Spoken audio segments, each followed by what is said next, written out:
Hello friends, welcome to Gomathi's kitchen.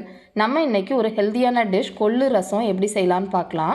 இது ஆக்சுவலாக சளி பிடிச்சவங்களுக்கு கொடுத்தா சளியெல்லாம் போயிடும்னு சொல்லுவாங்க. அதே மாதிரி வெயிட் லாஸில் உள்ளவங்களுக்கு கெட்ட கொழுப்பை நீக்கிறதுக்கு இது ஒரு நல்ல டிஷ்ஷாக இருக்கும். இதை நம்ம எப்படி செய்யலாங்கிறத இன்றைக்கி நம்ம பார்க்கலாம். அதுக்கு தேவையான பொருட்கள் என்னென்னு சொல்கிறேன். கொள்ளு 2 டேபிள் ஸ்பூன், தாளிக்கிறதுக்கு கடுகு, வெந்தயம், கருவேப்பிலை, பூண்டு, நான் ஒரு பெரிய தக்காளி அன்றைக்கி எடுத்து வச்சுருக்கேன், மிளகு, சீரகம், புளி சின்ன கோழி குண்டு சைஸு, எண்ணெய் தேவையான அளவு, கார்னிஷ் பண்ணுறதுக்கு கருவேப்பிலை, கொத்தமல்லி, உப்பு தேவையான அளவு, பெருங்காயம் கொஞ்சம், மஞ்சள் தூள். இப்போ நம்ம கொள்ளு ரசம் செய்கிறதுக்கு முன்னாடி கொள்ளை நாள் நைட்டே ஊற வச்சுருந்தீங்க அப்படின்னா இந்த மாதிரி வறுக்கணும்னு அவசியம் கிடையாது.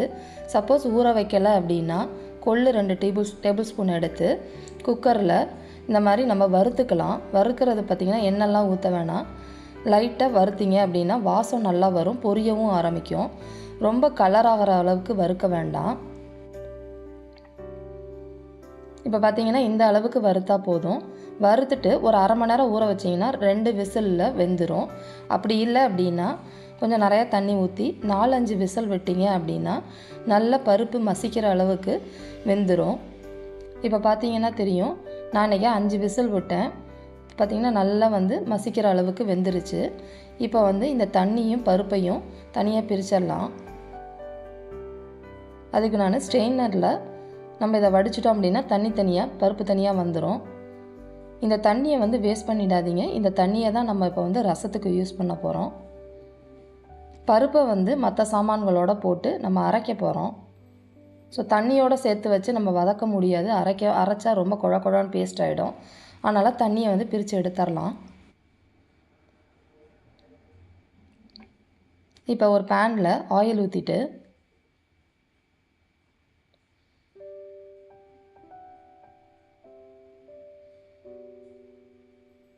பூண்டு, சீரகம், மிளகு,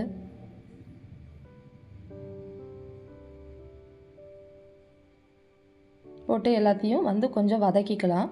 ரொம்ப சவக்கிற அளவுக்கு வறுத்துறாதீங்க. ஜீரகத்தோட அந்த ஒரு கடுத்த ஒரு டேஸ்ட் வர ஆரம்பிச்சிரும். லைட்டாக வறுத்தா போதும். கொஞ்சமாக கருவேப்பிலை சேர்த்துக்கலாம். இதை அரைக்கிறப்ப கொஞ்சம் உங்களுக்கு எக்ஸ்ட்ரா ஒரு ஃப்ளேவர் கிடைக்கும். இப்போ நம்ம வடித்து வச்சுருக்கோம் இல்லையா, அந்த பருப்பையும் சேர்த்து போட்டு நல்லா வதக்கிடலாம். ரொம்ப நேரம் வதங்கணும்னு அவசியம் இல்லை. நல்லா ஒரு மிக்ஸ் பண்ணுற அளவுக்கு வதங்கினா போதும். இப்போ நான் இன்றைக்கி ஒரு பெரிய தக்காளி எடுத்து வச்சுருக்கேன் 2 டேபிள் ஸ்பூன் கொள்ளுக்கு. நீங்கள் சின்னதாக எடுத்தீங்கன்னா 2 தக்காளி போட்டுக்கோங்க. தக்காளி நல்லா மசிகிற அளவுக்கு நல்லா வதக்கிடலாம். கொஞ்சம் உப்பு போட்டுக்கிட்டோம் அப்படின்னா சீக்கிரமாக வதங்கிடும். உப்பு போட்டு வதக்கிக்கலாம்.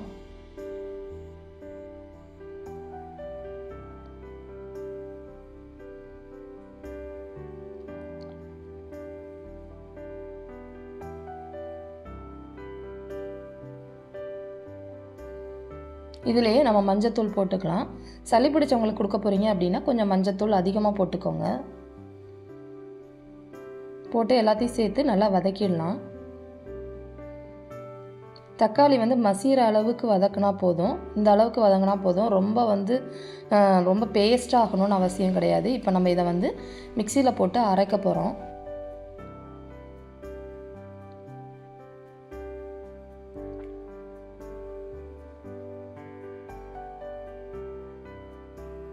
ரொம்ப மைய அரைக்க வேண்டாம். கொஞ்சம் குறைன்னு அரைச்சிங்கன்னா நல்லாயிருக்கும். இப்போ பார்த்திங்கன்னா நான் அரைச்சிட்டேன். இப்போ நம்ம ரசம் ரெடி பண்ணிடலாம். அதுக்கு ஒரு பேனில் ஆயில் ஊற்றிட்டு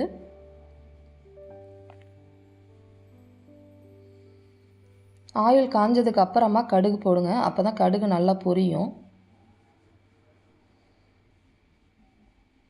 கடுகு பொரிஞ்சால் தான் நல்ல ஒரு வாசனை கொடுக்கும். இப்போ நான் கடுகையும் வெந்தயத்தையும் சேர்த்துருக்கேன். வெந்தயம் ரொம்ப அதிகமாக போட்டுறாதீங்க, கசந்த தன்மை மாதிரி வந்துடும். அதனால் கம்மியாக போட்டுக்கோங்க. கருவேப்பிலை மிளகாவையும் ஆட் பண்ணிடலாம். மிளகாவை பிச்சு போட வேணாம், அது ஃப்ளேவருக்கு மட்டும்தான் போட்டிருக்கோம். கொஞ்சமாக பெருங்காயத்தூள்,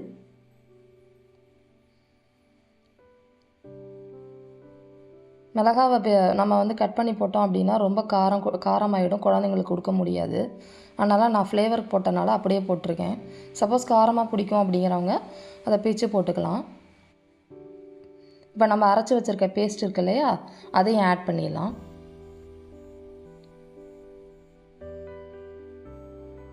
இது வந்து நம்ம வேக வச்சு வடித்த தண்ணி, அதையும் ஆட் பண்ணிடலாம். இப்போ பருப்பு வச்சு நம்ம அரைச்சிருக்கனால இது ரொம்ப திக்காக இருக்கும். இதனால் நம்ம கொஞ்சம் நிறையாவே தண்ணி ஊற்றிக்கலாம். இப்போ கரைச்சி வச்சுருக்க புளியும் ரொம்ப புளியை சேர்த்துறாதீங்க. ரொம்ப வந்து ரசம் வந்து புளி ரசம் மாதிரி ஆகிடும். பருப்பு ரசங்கிறனால கொஞ்சமாக புளி ஊற்றினா போதும், அதிகம் புளிப்பு தேவையில்லை.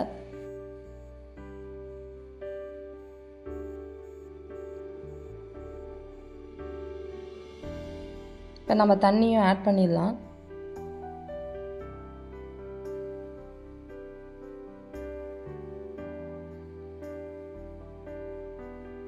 இதை நீங்கள் காலையிலே செஞ்சு வச்சுட்டு மத்தியானமும் சாயங்காலமும் சாப்பிட்டீங்கன்னா எக்ஸ்ட்ரா ஃப்ளேவர் இருக்கும் உடனே செஞ்சு சாப்பிட்றத விட.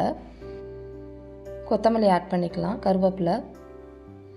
அதே மாதிரி ஒன்ஸ் வந்து நம்ம தாளிச்சிட்டு ரசம் ரெடி பண்ணுறோம் அப்படின்னா ரசம் வந்து ரொம்ப கொதிக்கக்கூடாது. உப்பு சேர்த்துடலாம்.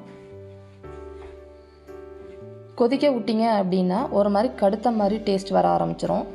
லைட்டாக வந்து ஓரத்தில் பார்த்தீங்கன்னா பபிள் வர்றதுக்கு ஸ்டார்ட் ஆகும். அந்த டைம் வந்து நம்ம ஆஃப் பண்ணிடணும்.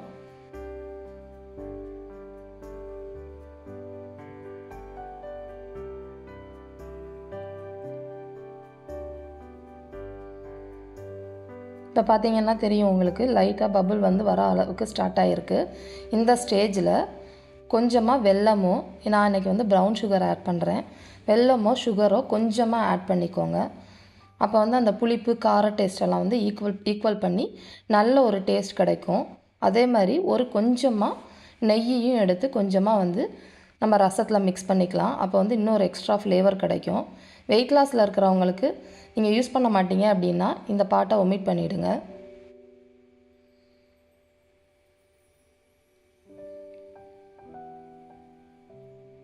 இப்போ நம்ம கொள்ளு ரசம் ரெடி ஆகிடுச்சு. இதை வந்து நம்ம சாதத்தோட பசங்களுக்கோ இல்லை நமக்கோ கொடுக்குறப்ப நல்லாயிருக்கும். சூப்பு மாதிரியும் குடிக்கலாம், ஏன்னா நம்ம அதிகமாக புளி வந்து சேர்க்கலை. இந்த அளவுகளோடு நீங்கள் செஞ்சு பார்த்தீங்க அப்படின்னா உங்கள் கொள்ளு ரசம் ரொம்ப நல்லா வரும். இதை நீங்கள் செஞ்சு பார்த்துட்டு உங்கள் கமெண்ட்டை மறக்காமல் போஸ்ட் பண்ணுங்கள். இந்த வீடியோ பிடிச்சிருந்துச்சுன்னா லைக் பண்ணுங்கள், ஷேர் பண்ணுங்கள், மறக்காமல் எங்கள் சேனலை சப்ஸ்கிரைப் பண்ணுங்கள். தேங்க்ஸ் ஃபார் வாட்சிங்.